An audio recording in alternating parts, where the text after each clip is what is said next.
कर्नाटक विधानसभा चुनाव में जीत हासिल करने के बाद कांग्रेस अब 2024 में होने वाले लोकसभा चुनावों को लेकर मिशन मोड में आ गई है। कर्नाटक में चुनाव से पहले प्रियंका गांधी ने कुछ रैलियां की थी। कांग्रेस के कई नेताओं ने भी कर्नाटक जीत का श्रेय राहुल से ज्यादा प्रियंका गांधी को ही दिया और यहां तक कि कर्नाटक चुनाव के बाद भी कांग्रेस के अंदर ही नहीं बल्कि कांग्रेस के बाहर भी प्रियंका गांधी के नेतृत्व क्षमता की खूब तारीफ हुई। इससे पहले उन्होंने हिमाचल में भी रैलियां की थी और अब 2024 के लोकसभा चुनाव नजदीक हैं। ऐसे में विपक्षी एकता में शामिल कई नेता राहुल गांधी को नापसंद भी कर रहे हैं। इसकी वजह राहुल गांधी के कई बयान हैं, खासतौर पर पीएम मोदी पर दिया बयान। कई नेताओं को ये भी लगता है कि राहुल गांधी में नेतृत्व की कमी है। वहीं राहुल गांधी के मुकाबले प्रियंका गांधी पार्टी के अंदर सर्वमान्य नेता हैं। विपक्षी एकता को बना के रखने से लेकर सत्ताधारी दल को टक्कर देने में राहुल गांधी से आगे हैं। कुल जमा बात यह है कि कहीं ना कहीं कांग्रेस के वरिष्ठ नेता प्रियंका गांधी पर राहुल से ज्यादा भरोसा कर रहे हैं। यही वजह है कि पार्टी के कई नेता खुद प्रियंका गांधी को पीएम पद का उम्मीदवार के रूप में उतारने की बात कह चुके हैं। इसकी शुरुआत कांग्रेस के वरिष्ठ नेता आचार्य प्रमोद कृष्णम ने की थी।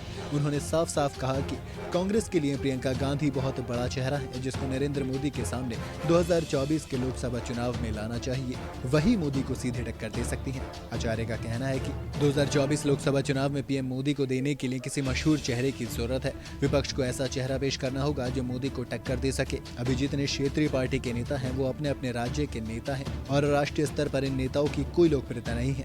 उन्होंने कहा, मुझे अपनी बात रखने का अधिकार है और फैसला विपक्ष को ही लेना है।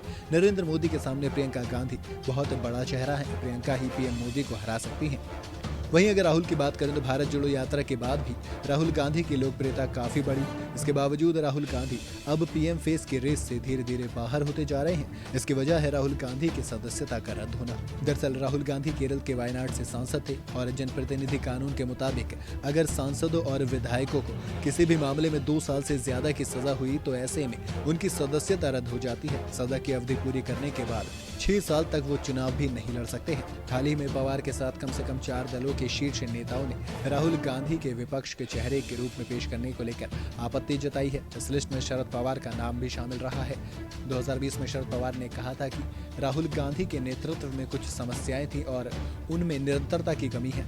दिसंबर 2021 में पश्चिम बंगाल के मुख्यमंत्री ममता बनर्जी ने मुंबई में राहुल की कार्यशैली का मजाक उड़ाया था। समाजवादी पार्टी के प्रमुख अखिलेश यादव को भारत जोड़ो यात्रा में शामिल होने के लिए आमंत्रित तो किया गया था, लेकिन उन्होंने राहुल को अपनी शुभकामनाएं भेजी पर पैदल यात्रा का हिस्सा बनने से इनकार कर दिया। 23 जून को पटना सम्मेलन के दौरान कई विपक्षी दल निजी तौर पर राहुल को एकजुट विपक्ष के चेहरे के रूप में पेश करने में सावधानी बरतते दिखे।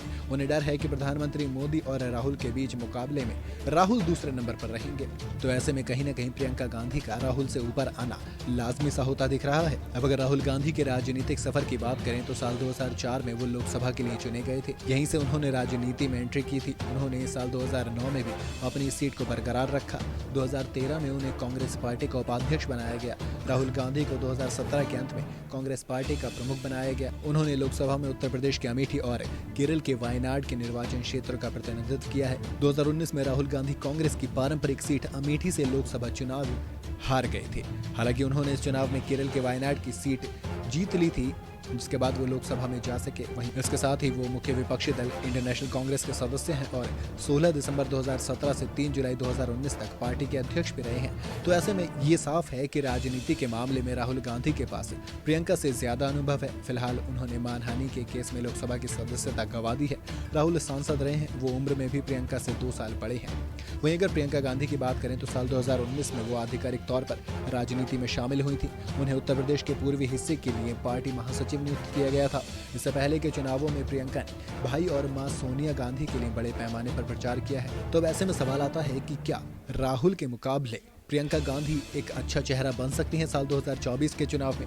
अब अगर इस पर एक्सपर्ट्स की राय माने तो भारत का चुनाव दुनिया में सबसे बड़ा चुनाव है, इसलिए कोई भी भविष्यवाणी करना सबसे मुश्किल काम है। हालांकि इस बात से इनकार नहीं किया जा सकता कि पीएम मोदी की लोकप्रियता उनके शुरुआती दिनों के मुकाबले कम हुई है। आंशिक रूप से अर्थव्यवस्था, नौकरी और देश की विशाल ग्रामीण आबादी के लिए कई वादों को पूरा नहीं किया गया, जिसका असर चुनावों पर पड़ सकता है। वहीं कुछ एक्सपर्ट्स कहते हैं कि अगर राहुल गांधी के मुकाबले प्रियंका गांधी को मैदान में उतारा जाएगा तो आने वाले वाले समय में नतीजे बेहतर हो सकते हैं। प्रियंका गांधी की झलक उनकी दादी इंदिरा गांधी से मिलती है। वहीं उनके भाषण में भी इंदिरा गांधी की तरह ही जनता को आकर्षित करने की एक कला है। लंबे समय से प्रियंका गांधी अपने बड़े भाई की छाया में रही है। प्रियंका को अपने भाई के बहुत करीब माना जाता है और पार्टी के भीतर भी प्रियंका की इज्जत राहुल से ज्यादा है। तो ऐसे में आपको क्या लगता है कि क्या विपक्ष को राहुल गांधी की जगह प्रियंका गांधी को एक चेहरे के तौर पर चुनाव में उतारना चाहिए? मुझे अपनी राय कमेंट में जरूर बताइएगा। नमस्कार, मैं हूं मानक गुप्ता। अगर आपको हमारा ये वीडियो पसंद आया हो तो इसे लाइक और शेयर जरूर करें और हाँ, हमें सब्सक्राइब और फॉलो करना ना भूलें ताकि आप देश और दुनिया की कोई खबर मिस ना करें। तो जुड़े रहिए हमारे साथ और देखते रहिए न्यूज़ 24।